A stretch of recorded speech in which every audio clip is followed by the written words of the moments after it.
Assalamualaikum warahmatullahi wabarakatuh. Perkenalkan, nama saya Penny dari Prodi Manajemen B.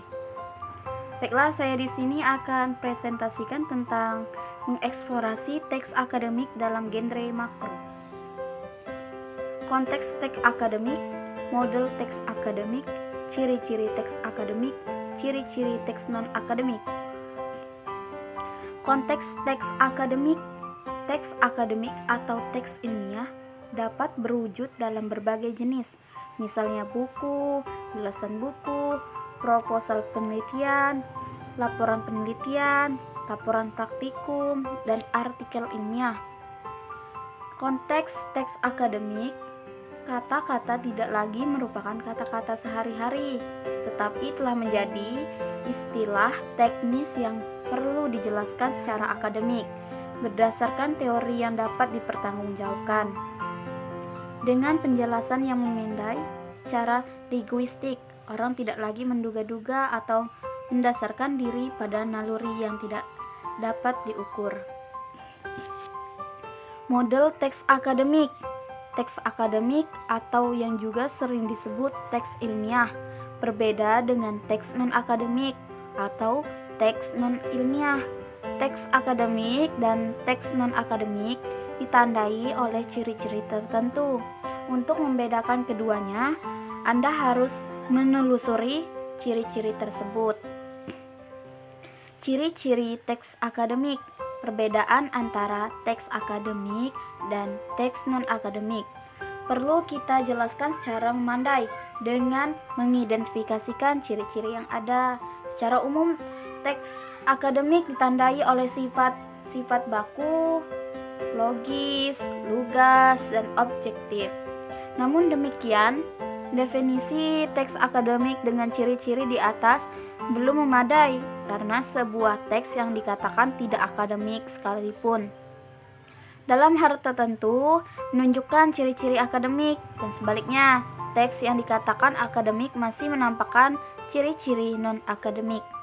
Jika demikian halnya, sebuah teks apapun jenisnya memiliki kedua ciri tersebut dalam beberapa aspeknya. Perbedaan antara teks akademik dan teks non-akademik dilihat dari kecenderungan ciri-ciri yang dikandung oleh teks tersebut. Ciri-ciri teks akademik diasosiasikan dengan teks tulis, dan teks non-akademik diasosiasikan dengan teks lisan. Teks tulis bukan teks yang dimediakan dengan tulisan. Sebaliknya, teks lisan bukan teks yang dituturkan secara lisan. Sebagai contoh, seperti teks berita yang didengarkan di radio adalah teks yang tulis yang dimediakan secara lisan, dan naskah drama dalam bentuk dialog adalah teks lisan yang dimediakan dengan tulisan. Baiklah, di sini ada teks 1A, mencenderungan lisan, non-akademik, dan ilmiah. Seperti pada buku ini, kita bertujuan untuk menelaah berbagai penerapan metode empiris agar kita dapat menganalisis cara orang-orang bercakap-cakap. Kita harap dapat menguak sesuatu yang diasumsikan orang ketika berkomunikasi dengan cara bercakap-cakap. Yang teks bagian 1B, kecenderungan tulis, akademik, ilmiah. Tujuannya telaah pada buku ini, misalnya untuk menerapkan metode empiris, analisis percakapan, yang dapat menguak asumsi sosial yang berdasarkan proses komunikasi percakapan dengan memusatkan perhatian kepada penggunaan tutur yang penutur untuk berinteraksi, yaitu menciptakan dan mempertahankan definisi situasi sosial secara khusus. Ciri lisan pada teks 1A dan ciri tulisan pada teks 1B yang segera dapat didefinisikan adalah penggunaan kata kita dicetak tebal miring sebagai subjek kalimat pada 1A dan ketiada kata tersebut pada teks 1B. Keadaan ini menunjukkan bahwa seakan-akan penulis teks 1A mengajak berdialog dengan pembaca. Kata kita pada teks tersebut juga digunakan oleh penulis untuk mengajak pembaca berada pada satu titik pandang. Dari sinilah kita ketahui bahwa jarak antara penulis dan pembaca pada teks 1A terasa dekat, dan kita ketahui pula bahwa kebersamaan antara siapa penulis berbicara kepada siapa pembaca menjadi sesuatu yang dipentingkan. Baiklah, di sini ada tabel 1.2 perbedaan antara teks akademik dan teks non-akademik. Teks akademik tulisan ilmiah. 1. Sederhana dalam hal struktur kalimat. 2.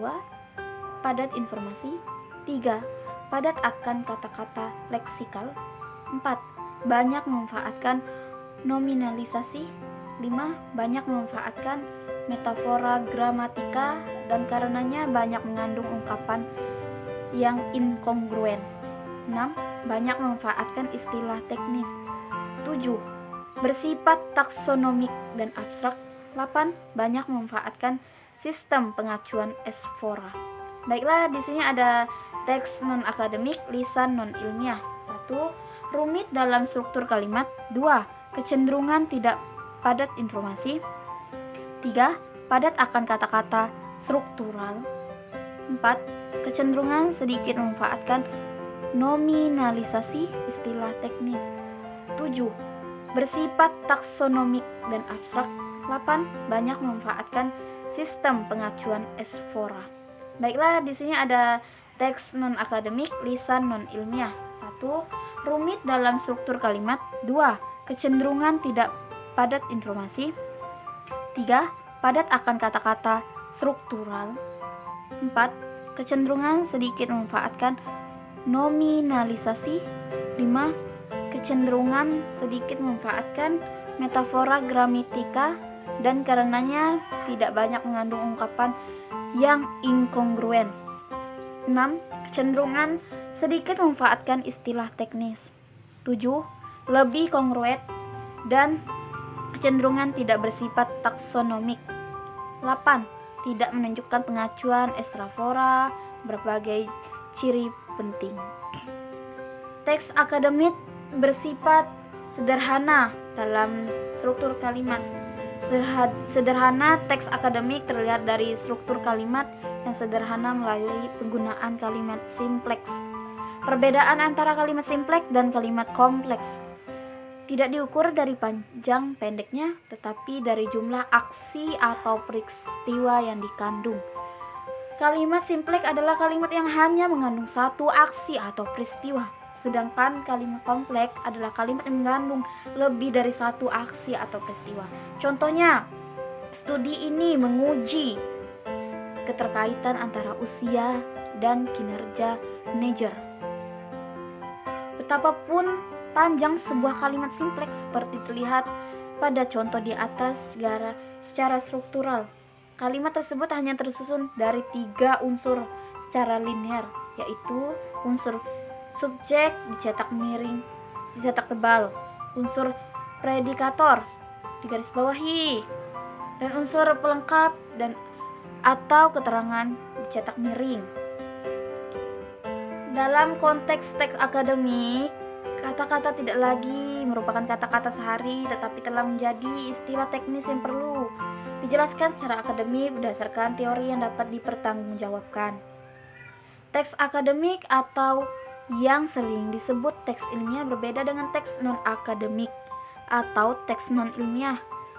Teks akademik dan teks non-akademik ditandai oleh ciri-ciri tertentu. Tim Demokrat Jenderal Pembelajaran dan Kemahasiswaan Pendidik Tinggi 2020 Bahasa Indonesia Kalbar DIKTI. Direktorat Jenderal Pendidikan Tinggi Kementerian Pendidikan dan Kebudayaan Republik Indonesia 2019. Materi kuliah, mata kuliah Bahasa Indonesia Kalbar DIKTI. Sekian dan terima kasih. Wassalamualaikum warahmatullahi wabarakatuh.